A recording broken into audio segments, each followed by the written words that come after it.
Alright, we're talking about red stripes for all the belts starting at green belt. As a white, yellow, and orange belt, we taught you one steps to teach you about your speed, distance, timing, that kind of thing.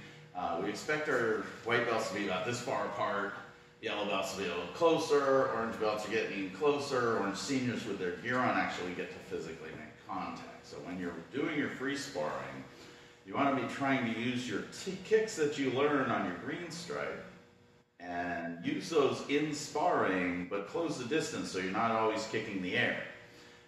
We use light contact to the head and light to medium contact to the body. We call it contact without impact. And that's all about the re-chain. When you're kicking in a sparring match, you want to make sure you're always pulling the leg back so you're just barely flicking off the person.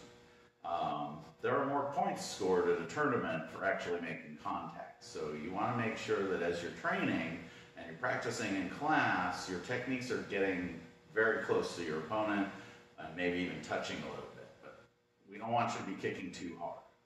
Okay? Accidents happen. Usually what will happen is an instructor will be watching, he'll say that's a little too hard, and then you adjust your sparring from there. Okay? When you are doing your sparring at a green belt level, you have your three kicks, your hook, your axe, and your triple round. And those are the kind of kicks you want to be using, but you can use any of the kicks below your belt that you've already learned at all the other ranks. What you want to be doing is making up combinations, also using your hands and your feet in combination with each other. We drill in class, jab, punch, front rounds, and side kick is a pretty common connection, but you're free to make up your own combination when you're sparring.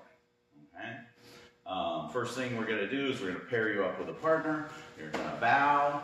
You're going to get in a fighting stance and yell really loud. Then you're going to touch gloves to seal the deal. This is a contract between you and them. I'm going to try to make you better at your defense by being offensively coordinated, and you're going to try to make me better at my defense by using your offense. Okay? You can basically learn from anybody.